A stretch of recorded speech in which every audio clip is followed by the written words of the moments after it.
VeloFix is the source for all of your bicycle needs. When it comes to parts as well as repair, VeloFix is there to help you get back on the road. It's a mobile bike shop on wheels. Check them out at velofix.com. And here in Southern California, Paul Dunlap is there at every gravel event, fondo, and bike race to take care of your bicycle and have you get back out there. Check him out at velofix.com. The simple act of riding a bicycle today can put people at risk. If you've been to Southern California, you've seen your share of tourists flooding the beach areas and distracted drivers.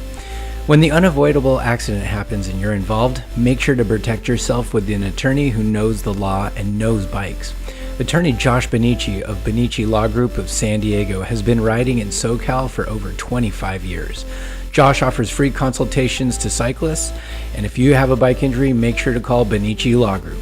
For more information, go to benicilawgroup.com. Today's episode is brought to you by Baja Bike Race. The Baja Bike Race is a 73-mile Grand Fondo that takes you through the wine country of Baja, California. It's a rolling closed course as well as fully supported. It's also got a $3,000 prize purse. For more information, go to BajaBikeRace.com and follow their Instagram account at Baja Bike Race. And also, if you use the promo code SoCal Cyclist, listeners will get 15% off their entry. Sign up at BajaBikeRace.com. I took a couple selfies in races and I think that the way it came off was that like I'm not working very hard and I'm still beating you, and so it just kind of looked a little arrogant, and so I feel really bad that anyone would ever get that impression of me. This is the SoCal Cycling Podcast with Brian Coe. SoCal Cyclist, and I'm assuming that's Southern Calcutta. Just kidding. Probably Southern California. Of course it is, so join us for the next episode. Welcome to the SoCal Cyclist Podcast, the podcast that brings you the people and practice of the Peloton. I'm your host, Brian Coe, and today we have a whopper of a show. Larissa Connors is in the house. If you don't know her, she is the reigning queen of endurance style road, mountain, gravel type rides. And when she came to do the episode, as we talk about, she rode her bike to the studio from Orange County. For those of you not from SoCal, it's about a century, and she had time to sort of ride around, meet people, have burritos, and then head back home on the Amtrak. So this is a great one with Larissa Connors. She is a two-time Belgian waffle ride champion as well as a two-time Leadville champion. And man, if you've ever heard her before or seen her, she is a ball of energy that cannot be contained. So this show went a little bit in, a lot of different directions, but we just went with it. We had a good time and it was a lot of fun. So, yeah, let's go ahead and get right to Larissa Connors.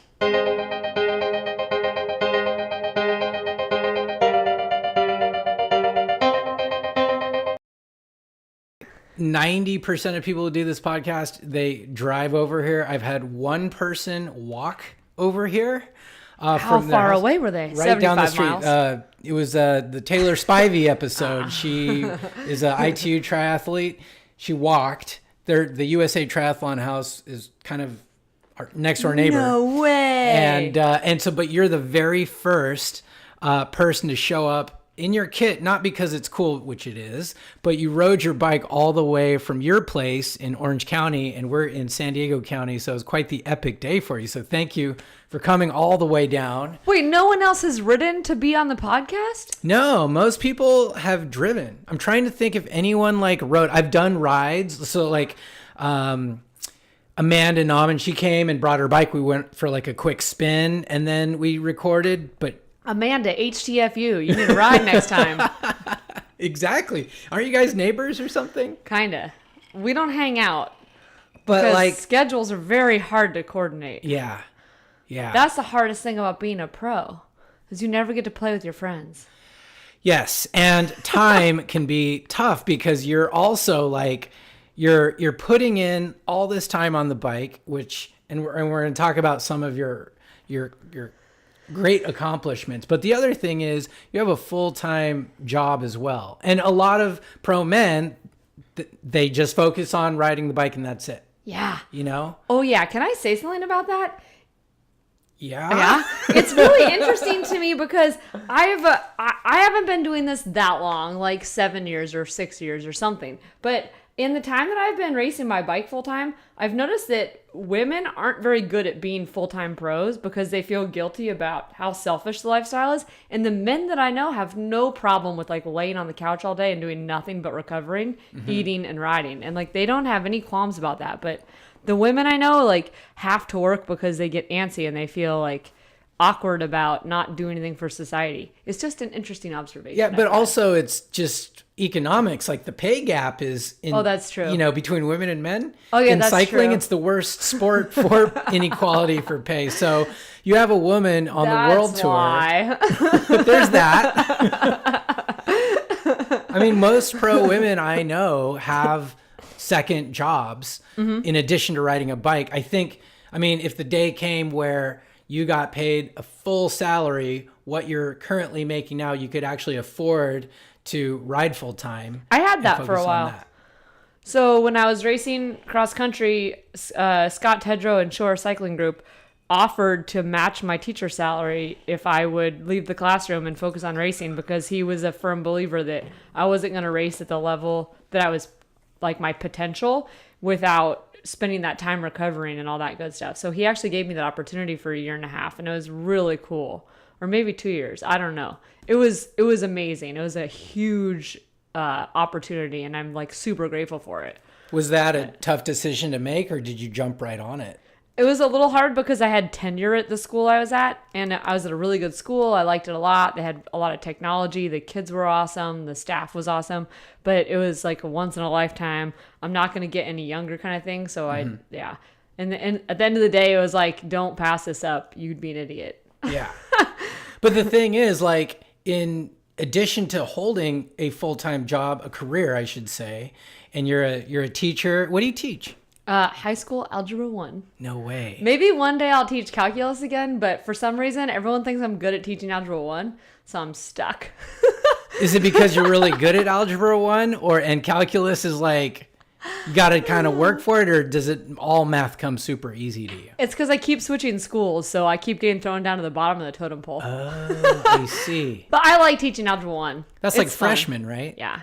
It's the hardest age group. Really? Well, out of the 4 years of high school, because they're still like trying to figure out who they are. So they do a lot of testing you. They're super disrespectful because they think like they're just trying to figure out like what they can get away with and who they are as a person. And so it's like the most critical year of like developing who this person is. But it's hard. But I'm doing it again. Do you ever try and get them on a bike? Like, do you ever talk about that? Do they ask about like, oh, what'd you do this weekend? You're like, oh, I rode 100 miles, and they just their jaws drop and go, do you ever share that part of your life with them? So in the beginning of the school year, I don't talk about it at all because it's going to come up eventually, and then the kids love distracting me, and I'm really good at being distracted. So as soon as they start talking about the birds outside, then we're not talking about math anymore. So I try to keep it math. But then they find me on the internet, and then they come to school and like, we saw an interview, and you said a bad word on the internet. Like, oh, geez, that was 5 years ago, and there's a lot of embarrassing videos of me on the internet, so those don't go away. And then I come to school and I have like blood all over my arm because I crash. And they're like, Mrs. Connors, you're not very good at your hobby. Like, guys, I got 4th place in a race this weekend. Like, you didn't win? Like, well, 1st place was the world champion, like the best in the world. Well, why didn't you win? Yeah. Like, I can't win. They think I suck. Oh, no, man. But they keep you humble. They're tough to impress. Yeah, they keep you grounded. They keep you humble. That's good. The kids are brutally honest. Oh, yeah. Especially and then freshmen. They also teach you a lot because when I was on Lance's podcast, I came back to school on Monday and I was like, guys, guess who I met this weekend? And they're like, who? And I told them, and they're like, who's Lance Armstrong? And then I realized, unless your face is on money, no one's going to remember you. No one. I like that.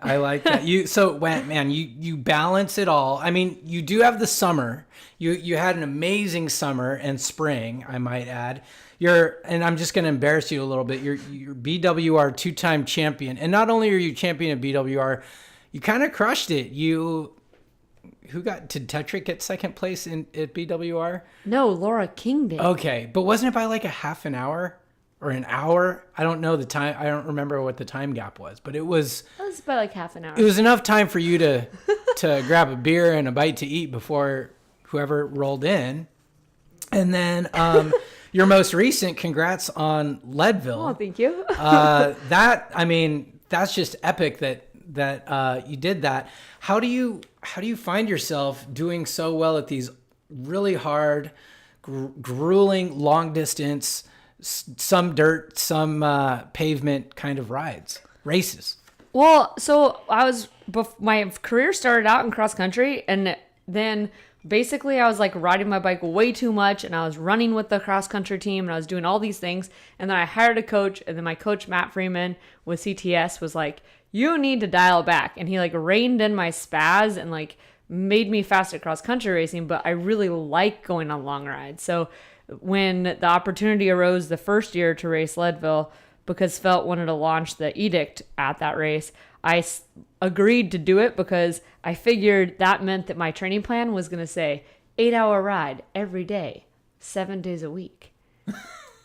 And that's a little bit of exaggeration, but I did get to do a lot more long rides, and going on long rides didn't sabotage my racing like it was doing before. So like when coach says ride for 6 hours and I ride for 8, it's not that big of a deal.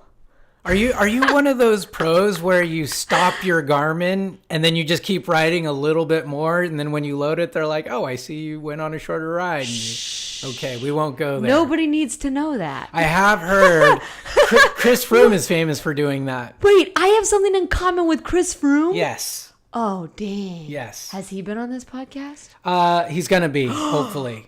I beat him at something. We'll see. We'll see if Chris will jump across the pond. Okay. And come to SoCal again and do it. But it's cool that you've, and then also with the rise of gravel, it's just it seems to line up so well, because with gravel, I just had an interview with Ted King on the last one, and he comes from a road background. We talked about this weird analogy of like gravel being the MMA, UFC of cycling, because you have people from all these different backgrounds. You know, in UFC you have karate guys and wrestlers and boxers and jiu-jitsu guys. Cycling, you have your mountain bikers, your roadies, your triathletes. But then in the end, you know, it's still the same people that crush it all the time at these big events. You're definitely one of them. And sumo wrestlers. Yeah, sumo wrestlers. That's where I come from. That's my background. Yeah, jump right on it. No, I think my mountain bike background really helped at BWR, because there was a lot of rocks and stuff. And also, I was riding with some really lightweight dudes who were just bouncing around, and it was just hilarious watching them try to ride on the dirt. It was really fun. And you, but are you even like suffering? I mean, the cool thing about you is you make everything, including your in-race selfies, look so easy that like, hey, well, I don't take those anymore. Oh, you don't? No, I got in a lot of trouble for that. I'm very sorry to everyone I offended. I hope you're listening to this. Wait. Let's back up. Who would possibly get offended by you taking a picture? Well, it turned out it probably was just one person, but I still feel bad that I offended that one person, because I took a couple selfies in races and I think that the way it came off was that like, I'm not working very hard and I'm still beating you. And so it just kind of looked a little arrogant. And so I feel really bad that anyone would ever get that impression of me. Oh, because that's like, yeah, doesn't that kind of make sense though? It does, but when you're doing an event and it's hours long, it's not like you're doing it in a criterium that's 45 minutes and you're causing danger. This is like, hey, people stop to take a leak, you know? Like, yeah, that's true. But still, like, I didn't want to give that impression of myself to people, so I don't do that anymore. And I've thought about taking selfies during races like Leadville, but then I'm like, nope, self-control. Don't do it. Keep the phone in your pocket. I say just do it. I got a picture behind Annika Longvad at the Whiskey 50 in Prescott this year, and I got yelled at by girls in the peloton. So I decided. That said, like, go put your phone away kind of thing? But I was like, when am I going to ride with the world champion ever again? This is so cool. Were you like geeking out? Yeah, and no one else was geeking out. Oh, man. Like, this is the problem with cycling, is that we don't have, like, people don't, not idolize, but like, I just think of all these riders as like celebrities, and I think that they're so cool, and I just want their autograph. And like Ellen Noble, oh my gosh, she was my teammate once. That's so cool. She was your teammate? And everyone else is like treats the world champion like just another human being, which I guess they are, but still. Yeah, but I think it's the world champion. It is. You know, you see those rainbow stripes, and you're like, whoa. Yeah. You can see them from a mile away. It's so rad. It is cool. And I like that about you because in a lot of ways too, people tend to be like, okay, they want to get that mental, like, hey, I'm on par with them. I don't need to hug them or shake their hand. Like, I'm here to try and be, even though they are the world champion.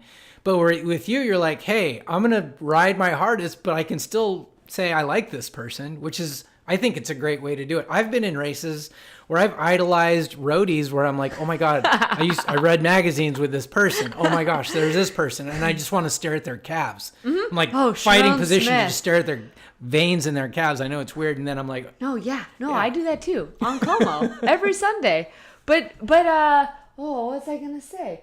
I think cycling's really unique because when I started racing mountain bikes, it was like one of the only sports where I was brand new. I upgraded to pro in 1 year, and then I was standing on a starting line behind Emily Batty. I was like, what other sport are you within 1 year can you progress so fast that you're racing against someone who's in the top 5 in the world?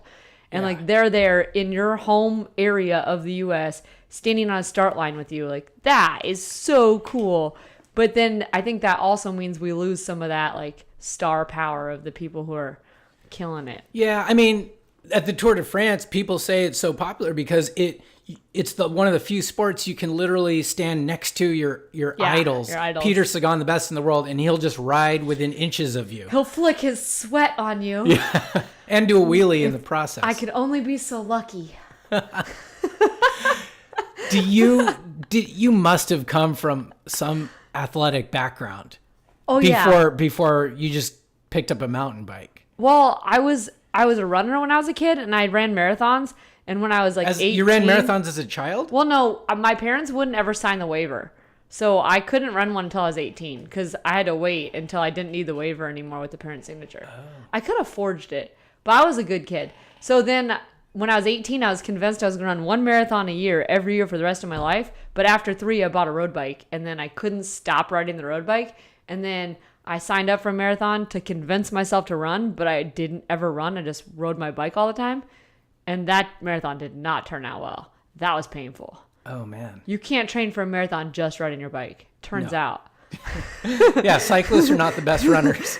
It was a bad idea. But then I was like, okay, you're probably not going to be a runner anymore. You're going to be a biker. That's how it happened. And did you just always have that drive? Because most teenagers don't want to run 26.2 miles. Most of them. Yeah, my parents were really overprotective, so I wasn't allowed to do anything as a kid. So the only options were go outside and run, go outside and ride your bike, or work. Okay. And I worked a lot, and also I just ran a lot. I didn't have a life. I didn't have friends. Really? Were your parents like, you know, the gymnastic parents, like, hey, we want to make you world champion? No, they didn't care about my running at all. Sorry, Mom and Dad. They cared about my running, but they didn't like. I think I wrote a little card in like 6th grade about what I want to be in the future, and it said I want to go to the Olympics for running. My parents did not care about promoting my running career. Wow. They were like, okay, yeah, you can do it if you want, but they did not drive me to races or anything. So I basically just ran on the weekends and then ran and ran and ran. Were you like on track and cross country in high school and stuff? I was in junior high, and then those races are too short. So I was like, you're way better at long distances. I already knew that when I was young. And so I didn't do cross country or track in high school because it was super competitive and aggro, and everyone was so serious about everything. And it was overwhelming. So I just ran further and further until I got to 26 miles. So it sounds like you're almost like the anti-competitor because most people want to compete to like beat somebody. And you're like, hey, I really like this person. I look up to them, and I'm also in the race with them. And it's a weird feeling. If I beat them, it's a great thing. And you're at the point. No, I never beat Annika. Oh, you didn't? Never beat the world champion. Not this world champion. No, but But yeah, it's a weird life. But it's kind of cool though. It's a weird life. But you've always known you've done like ultra distance. Yeah, I never thought about that before. I always knew I liked going further and further and further. I just want to see like what's it going to take to crack me. Like how far can I go before I die? And I've reached that limit once before. When was that? What was that experience like? 2 years ago, after the cross country season ended, I was going through some angsty times, and I rode with this guy, Carl, who I ride with a lot. And he took me on this route that was 150 miles from Orange County down through Fallbrook, and then up this road called Los Gatos or something. It's so steep. It's like 2 miles, and it's like 23% the whole time or more. It's terrible. If you look at Strava, you can see that I tacked across the road the whole way up it. And like the tacking is like diagonal and then straight across. Diagonal, and it's so steep. And then we were up on this mesa, and then we were on South Main Divide, and on South Main Divide I fell apart, and it was like mile 110 or something, and I just laid down on the ground, and I was like, send the bears after me, I'm done. And then Carl said there was no bears, so I got really upset, and I wanted to send the mountain lions, and that's the only time I've ever called my husband to rescue me on a ride. Because I couldn't make it home. Did you have any food or anything? No, I think the night before I'd like thrown up all my dinner, so I like didn't have any food in me from the night before, and I didn't eat enough on the ride and didn't drink enough. I went way too hard for the first 3 hours. It was just a total disaster. Yeah. But it was awesome. But you come back from that experience knowing your limits too. Oh, then we went and did that ride again like 3 weeks later. I did the whole thing. Nice. And the lady at the store at Ortega, like there's a sandwich shop up there. The first time we got there, I was dead, and I was like speaking in tongues, and she was like, do you want me to call 911? Do you need an ambulance? And she was really worried about me, so then when we went back, I was like, lady, I did the ride, and she was so stoked because she remembered us. Oh, no way. It was pretty cool. Wow. Yeah. So that was only 150 miles. That's only 150, which most people don't hit in years. But I've done bigger stuff since then. And this was done on your mountain bike? No, that was on my road bike. Okay. Yeah, that was all road. South Main Divide is paved. Okay. It's actually phenomenal if you've never ridden it. It didn't burn in the fire, and you get there from that one Los Gatos road, which is terrible, but I highly recommend it to everyone out there. There's no cars on it. Wow. But then you have to go down Highway 74. Yeah. So that's not ideal. Yeah, it's a bit of a gamble. But if you go in the afternoon, it's like opposite of the commute. So There's not a lot of cars going your way. So if you look at the other disciplines of cycling, do any of them interest you? Cyclocross, road, track. There's just not enough time in the day to do all the things. All the things you want to do, or? Yeah, because I always wanted to race track, but win. And then I was on Team 2020, Team 2016, Team 2084 for a while, and I really wanted to race road with them, but every weekend there's a mountain bike race. So it was like really hard to dial it back and not race too much on the mountain. And then when does that leave time to race road? Like there's no time. So I do like the other disciplines, but it's just hard. Yeah. And also I raced road in college, so I got to do that a little bit. Where did you go to college? UC Davis. Yes, the collegiate cycling powerhouse. We were natty champs in 2010. Oh, yeah. Several times. UC Davis is known for their team time trial team because if you've ever been to Davis, it's flat. There's like, you can ride out to like Berryessa. And then it makes people hard. Like it's windy, it's flat. It's almost like Europe where you need to know to read winds and crosswinds and just suffer. And, a lot of great people come out of NorCal. And you have to ride like 20 miles just to get to a hill. Yeah. So if you want to be good at climbing, you're going to be riding all damn day. Stick around for more with Larissa Connors right after these important messages. For listeners in and around Orange County, a good dentist is hard to find. Just like your bike, your smile needs to be serviced regularly. OC Healthy Smiles was voted 2018's top dentist because your oral health and comfort is our highest priority. See the OC Healthy Smiles difference at your next dental exam and cleaning. Also, mention this ad for a free in-office whitening at your first scheduled appointment. Check them out at OCHealthySmiles.com. Schedule an appointment right now, and their offer is limited to the first 7 scheduled appointments, so call before it's too late. That's 714-907-4842. Is your bicycle in need of repair? Have you had a bad experience at your local bike shop?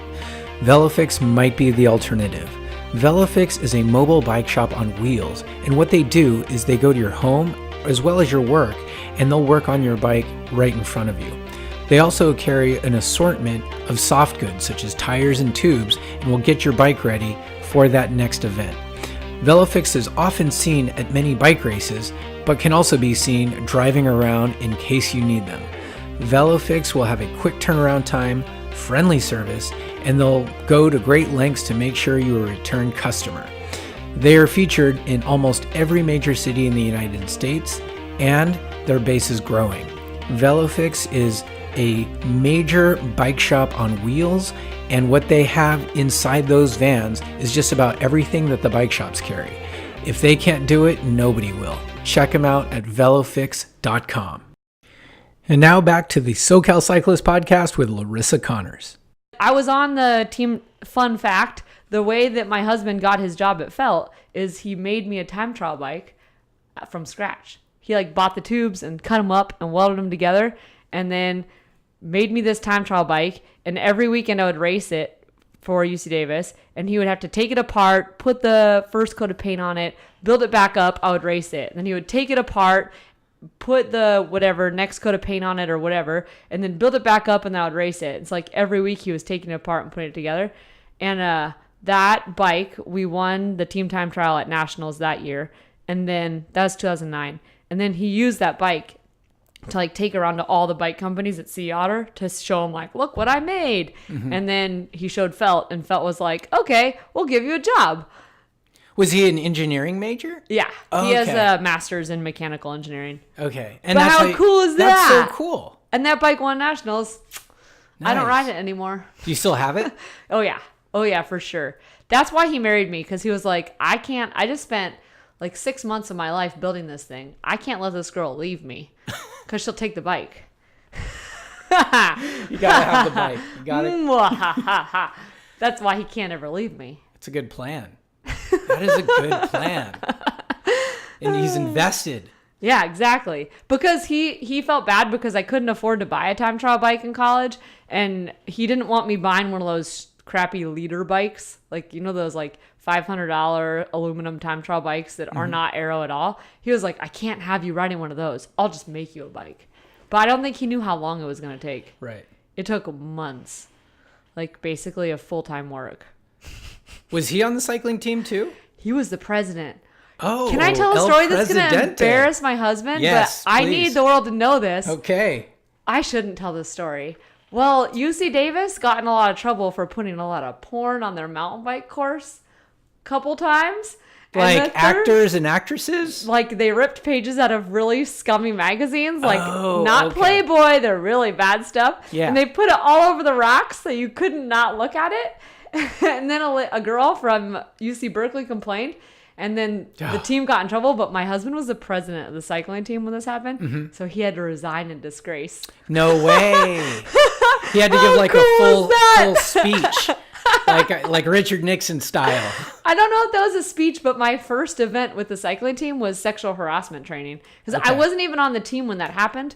I didn't know about the cycling team at all. So I met him in December, joined the team, and they're like, you can't race road unless you go to this training. And I was like, wait, this isn't fair. I wasn't on the team when this happened. And you're like, I never sexually harassed anybody anyways. But the university said that if we wanted to have a road team, then we had to all go to sexual harassment training because they were trying to figure out what to do about this scandal on the mountain bike team. Fun times. The things you learn in college. The things you learn. I'm surprised because with my school, we didn't go through any food safety training because at collegiate mountain bike nats, there's a massive food fight at nationals that CU Boulder started, but we got the blame. Wait, didn't they also start the naked pixie bike Yes, races? They did it at Fort Lewis too. Yeah, Fort Leisure. Yeah. Great football team, Fort Lewis. That's what we called it, because the kids at Fort Leisure don't study actual majors, and then they come to nationals and they like think that they're so cool, and we still beat them. Yes. Ha ha! I shouldn't have said that It's either. funny because collegiate cycling produces some really fast people. Yeah. Like really fast people. Oh, yeah. For sure. And there's some great people that have come out of Davis. 3 of my family members alone have come out of UC Davis. What? Cycling. Yeah. On the cycling team? Yeah.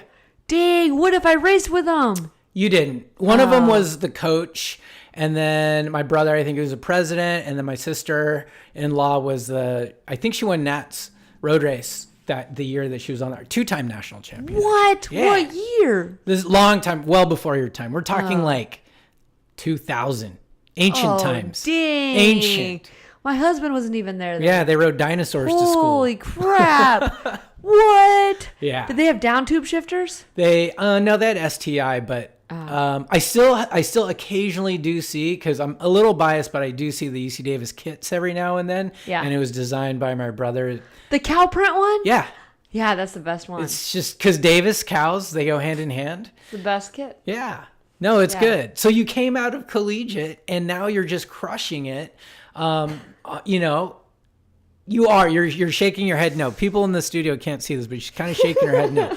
But you are. Like, what is it? Is it I'm going to ask you kind of a question that I need to know, but when you're doing these races, these BWRs and Leadvilles, is it easy for you to win? I'm sure the ride itself isn't easy, but is it easy for you to beat everybody? Well, this is not a good question because I don't want to sound like a cocky jerk. It's not easy to win because I'm in my head. Because I always think that there's like someone 10 seconds off my wheel and I'm freaked out the whole time. So like basically my mode of operation in all these races is go out really hard, blow up spectacularly, and then hope no one can catch you with the gap you've got in the first half of the race. And this is not a secret, so I'm not giving away any race tactics here because this is all over the internet. So if anyone wanted to know how to beat me, they could just read the internet. But pretty much every time I race, I think that I'm going to get beat and I'm freaked out. So I would say, no, it's not easy to win. And there's a lot of like fast girls out there. It's just I've gotten really lucky. I've never like had a bad flat in one of these races or crashed or I don't know. I've gotten really lucky. So is a large part of your success due to just luck? Yeah, let's call it dumb luck. Uh-huh. That's it. That's the only thing. I have a good coach and dumb luck. But I'm sure you prepare too. Like you put a lot of time and effort. I mean, there's a ton of off the bike stuff that I'm sure you do, nutrition and other things. Like, do you look at it from like this whole aspect, this whole other side of the coin that, yeah, somebody's always going to be chasing me on the bike, but is somebody eating better than me? Is somebody sleeping more than me? Is someone recovering better? Is someone getting more quality coaching or downtime? I think about those things sometimes. Like this chick in Great Britain who's super fast, who I thought was going to come to Leadville this year, who's won it a couple times, Sally Bingham or something. I thought about her a lot this summer, like, oh, she's probably not eating cookies right now like you are. But I'm like the least pro out there. Like, I don't think about how many half watts a nose strip is going to give me if I put a strip on my nose to spread my nostrils. Or like, Are you talking about those like nasal strips? Or like, oh, my dropper post weighs half a pound. I should take it off for Leadville. Like, I don't think about that stuff because I feel like that. I don't know. It just gets too serious. And then you get so aggro and you're focused on the wrong things. And like, I like focusing on having a good time on my bike and suffering. And taking pictures. Sometimes.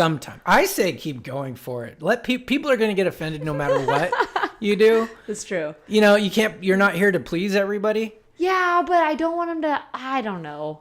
Like, I can't explain to everyone that I'm not being arrogant, so I just shouldn't do it. But your posts don't come across as arrogant, and I've seen arrogant posts from cyclists. It's like, I'm crushing half of them. I'm crushing it.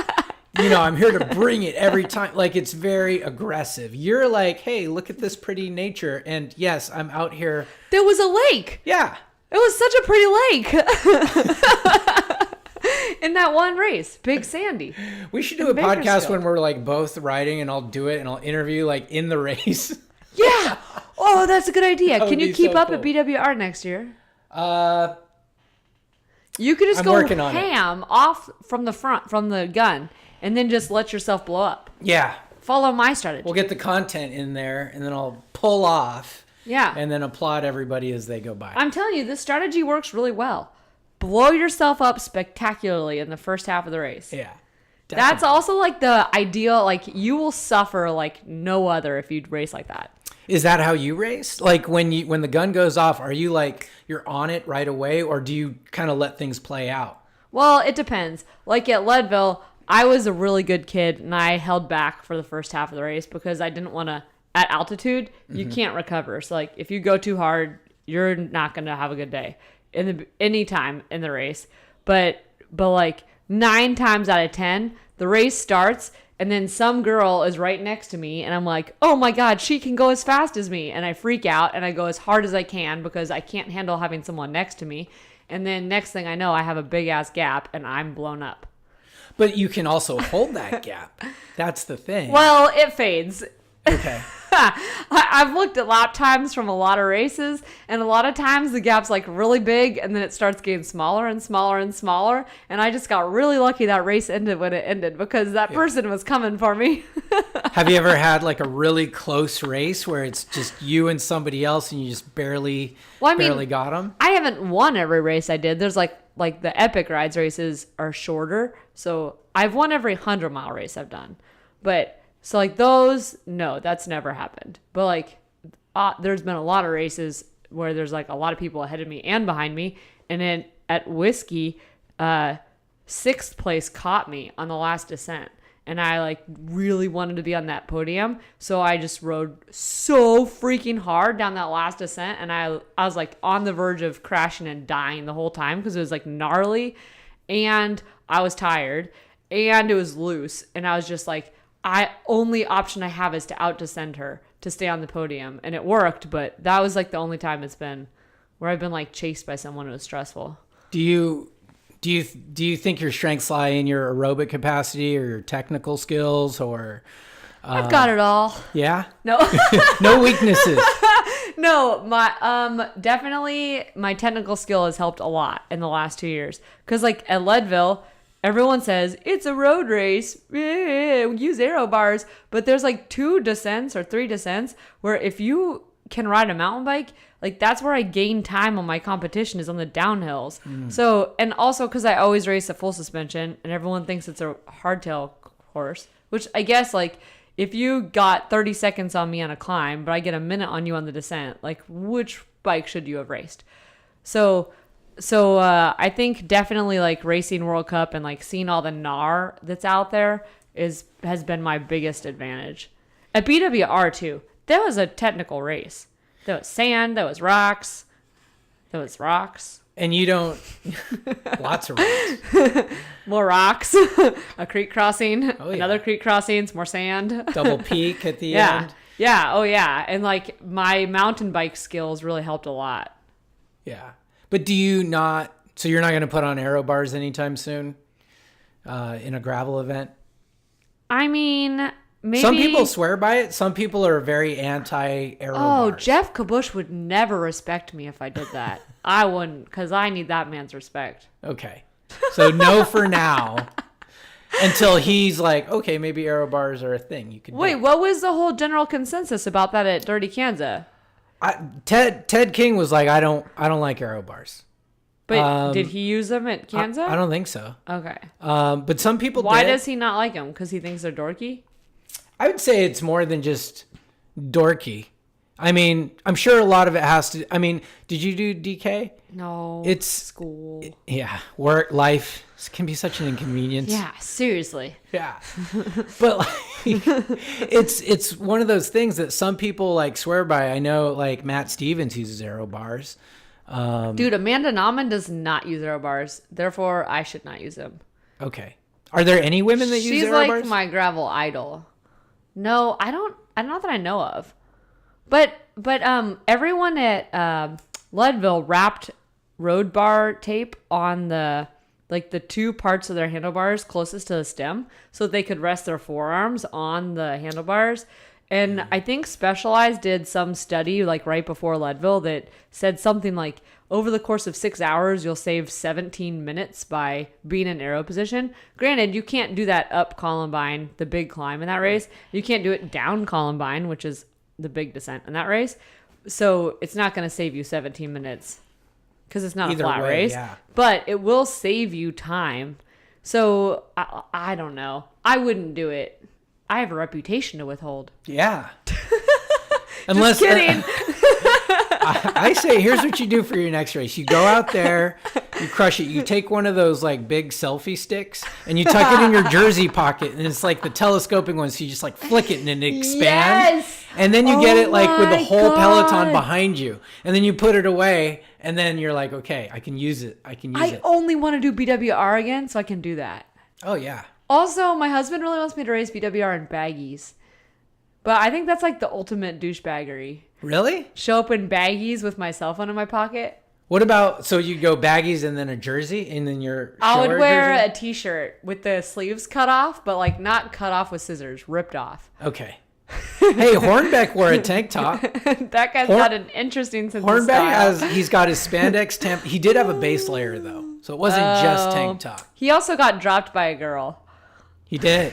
Yes. I love you, John. He's awesome. He's the king of style though, with his spandex stampede. With a certain kind of style, yeah. Do you wear the what's that front handlebar bag? The burrito bag. Yeah, I think that's pretty cool. I need to invest in one of those. Okay, I don't have one yet. I love burritos. Oh yeah, and it's the perfect carrying case, especially SoCal burritos. Mm-hmm. SoCal burritos are the best burritos out there. Yep, better than Chipotle. I've been thinking about burritos the last 4 hours. I'm not gonna lie. I can show you to some hidden SoCal gems. You have to order in Spanish though. I think si se puede. All right. Does that mean I can do it? Yeah. Okay. Good enough. Close enough. Yeah. We can do it. Yeah. So get your burrito bag. Get the tank top, the baggies, the selfie stick that flicks open. No one in their right mind would be offended. Nobody. Oh my God, they would murder me. They would drop me actually. This is what happened to BWR last year. I talked, and then as soon as I opened my mouth and started talking, the men dropped me, and it was awful. Did they drop you because you were talking, and they're like, "Oh, we need to get away," or were they like, just like it was the time in the race where things needed to happen? Well, there could have been some of both, but this is what happened. I got a flat tire on the first dirt descent last year on Cougar. And then I had to change the flat and whatever. Then I was chasing for a long time because I was freaked out about not winning, and I chased so hard, I caught the lead group of men by the time we got to the base of Black Canyon. And we turned left onto whatever that road is, Magnolia or whatever. Then I was like, oh my God, I can't believe I'm riding with you guys. This is so cool. And I started talking, and they like looked around at each other like, this is not going to fly. And then they all dropped the hammer and rode away from me. And I was like, I worked so hard to get here. So this year, I just didn't talk. I was silent, except for a little bit of talking. But I tried to be as quiet as possible because I didn't want them to drop me. And I stayed with them all the way to Black Canyon, and it was heaven. But if I show up in baggies and a tank top with a selfie stick, they're going to drop me right away. They're like, this will not fly. Do you think it's because you're a woman too? That there's a little bit of ego that the guys are like, hey, we gotta. Was it a little bit of that? Like, no, I think I was being obnoxious. I can take the truth. But those guys, they're not slow pokes either. I mean, they're going super hard. Like, you're in some really elite company. They're pretty cool. Yeah. They're pretty cool. No, they are. I don't think any of them won Leadville twice. No, not Leadville, not 2 times. How many belt buckles do you have? Only 2. So I've only done it twice, and you're technically 2-0, undefeated at Leadville. I'm undefeated at 100-mile mountain bike races. So how many have you done? At least 10. But I don't even know now because it's been 2 years, and I don't remember how many I did last year.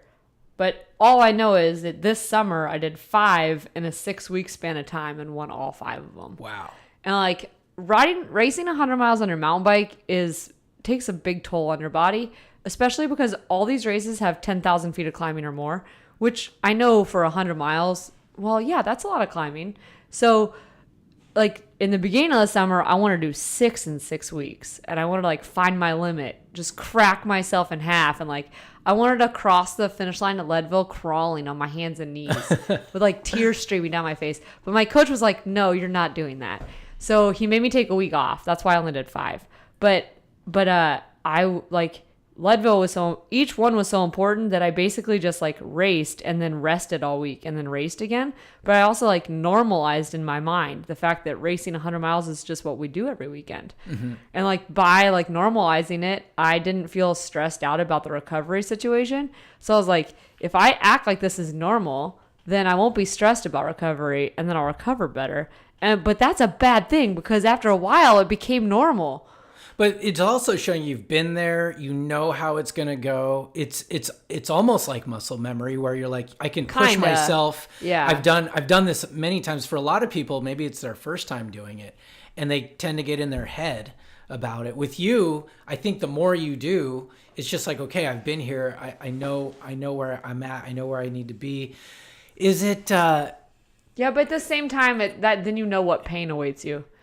Yeah, but you like the pain. Oh yeah, but it's a trip because you're like, this is gonna hurt so much, and I know exactly how much it's gonna hurt because I just did it 12 months ago. So yeah, there's that.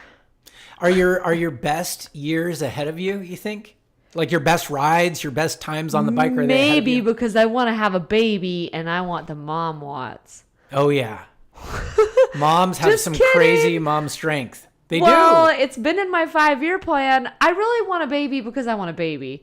But mom watts would be like a bonus. Are you ready to give up a lot? I mean, having a kid is giving up a ton of stuff. I'm speaking from personal experience. I've had to adjust my life in so many ways. Just coordinating times to ride and waking up. And really, every parent will tell you it's your sleep that gets disrupted. Yeah, and sleep is so important. It is. But so I don't even know what to say. I definitely want a family, and I can't get any older. Because if it takes 2 years to get pregnant, I'm going to be over the hill. So I don't really have a choice. Like, this is the female conundrum. It is. If and I that's was another the choice. dude in the relationship, it wouldn't be a problem. No. Like, let's have a baby. I'll keep racing. But because I'm not, I have to, at some point, walk away from it. And I've been wondering for 4 years when the appropriate time is to stop racing and have kids. And I don't know. I feel really content with my career right now. So if this was the end, no. The number 2 is an awkward number. I kind of want to win everything 3 times. Okay. But I've already told a lot of people I'm retiring, so I can't go back on that. Oh, no. Shit, what do you do? No. 3 is such a good number, though. Yeah. Like the trifecta. Oh, yeah, if the I hat won trick. BWR 3 times, it would be so cool. But winning it twice is just like, you won it twice. Dang. And some people just want to finish it. There's a guy who does it on one of those elliptigo bikes. Yeah, I know. I saw him. I didn't know he was doing the whole thing. Oh, yeah. He does the wafer. No, the whole thing. There's also a dude. Actually, I saw a couple of those. I think it's either a Elliptigo or Pedigo. One of those Why? brands. I don't know. What a badass. I don't know. How do you lift it over, take it over a stream crossing? How do you shoulder it? I didn't even think about that. Yeah. No, that sounds way harder. It is. Dang, what if I could win on an elliptigo? Okay, here's what you do. Just kidding. We got Elliptigo, baggies, tank selfie top, stick, selfie stick. Okay. Elliptigo. Beer in my pocket instead of water. Okay. There you go. Then I'll be the ultimate douchebag. Have you ever done do you ever want to do things like Grinduro or those kinds of events that are a little bit different in format? Yeah, for sure. But that's another one of those, there's only so many days in the year. And also, Grinduro, if you don't register the second that it comes up, you don't get a spot. And you have to get invited or register right away or whatever. That is just too much work for me. I'm sure they'd let you in. I don't know. Maybe if I sent an email to someone. You send an email with a picture of an Elliptigo, baggies, tank top, and selfie Do you know stick. who I am? I'd be like, let me in. I want to do this. Because it's those time segments where they just hammer those uphill or down. Yeah.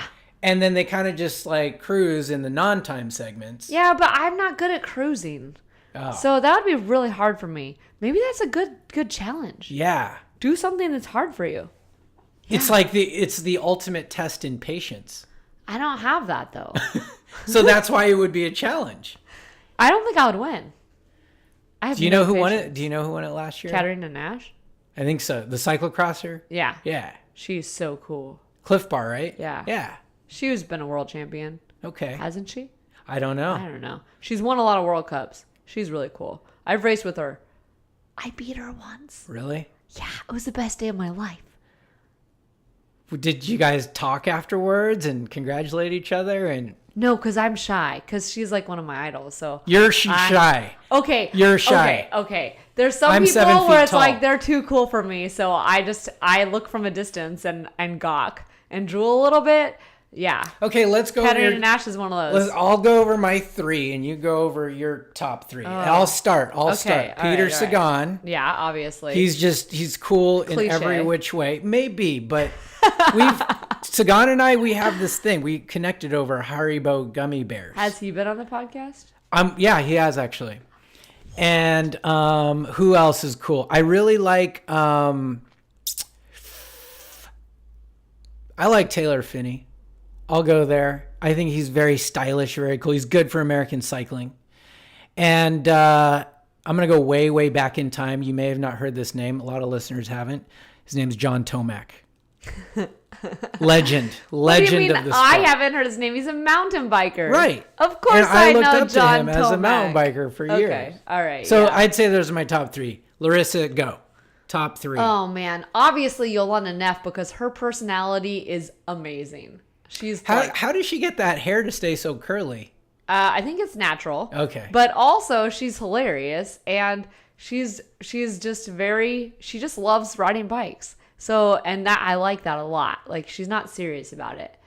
And oh dang, this is hard because there's so many people. Definitely Corinne Rivera, because she's a local and she's like just been doing it, just stuck it out, just keeps showing up, just smashing it, killing everything. Yeah. Like, she's been doing it since she was like 11. yeah. And she's so cool to like be able to ride with her on Como on the Sunday morning group ride and then see her winning Flanders. You're like, what? I was on her wheel one time. And then I sat with her at coffee at True Brew. Best day of my life. And then, well, oh man, I have so many, but dang, I have so many. But number 3 right now, probably Kate Courtney, because she's also smashing it. And she's a super nice person. Like, I don't know. It's hard when you don't know someone and you just see them on social media, but I've interacted with her in person and she's super, super nice. And she'll talk to you after a race and congratulate you on your finish when you finished one behind her or whatever. That's like, cool. Like whiskey. Yeah. And she's just like super nice and humble and down to earth. So she's more than just Insta famous. Yeah. Like, she does a really good job with social media and she does a really good job with racing, but she's also nice. That's good. Yeah. And I'm sure a lot of people look up to you, you know? I'm sorry if you do. Are you like the anti-hero? Are you like the Deadpool? Well, it's just awkward for me. I don't want to be someone's hero. I'll ride bikes with you. Okay. Yeah. Okay. That's fair. Good talk. Would you ever desire the world champion stripes on your sleeves? Like, is that a goal? Like, would you want, is that like the ultimate goal and status you look up to these world champions, and you are not a world champion yet. There's no world championships for 100-mile mountain bike races. Let's make one.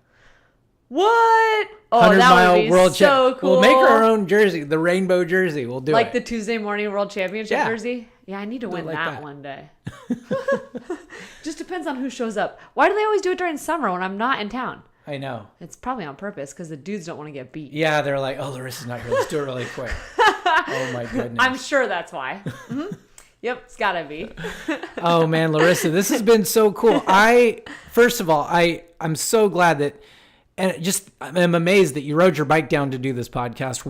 We're sitting here in the studio. It's not that impressive. It was in only your like kit. 75 miles. Yeah, but you're just you know. The impressive thing is I haven't changed. I know you're in your kit. I have 10 more miles to ride. Otherwise, I would have put on shorts. Did you bring your own rag? Yeah. I have rags. I brought a rag. Okay. Because this is what happened yesterday. Oh, you want to see this, my rag? Okay. Oh, yes. The Leadville rag. Yesterday, I rode 120 miles in LA with this dude, Carl.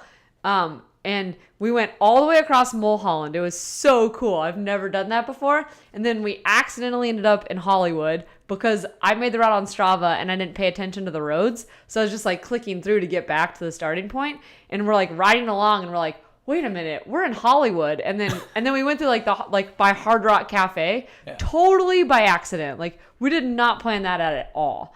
And then we got back to the car and it was so humid. And then I was like, if only I had a rag. So today when I was packing my bag, I was like, you're going to take shorts, a t-shirt, and a rag. Got to take the rag. The Leadville rag. It's a towel. It's not a rag. That's true. It's for wiping the sweat off my face. And it looks like it's microfiber.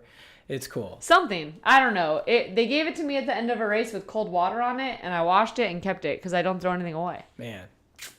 It's a memento. Savor. Yeah, exactly. Well, congratulations at Leadville.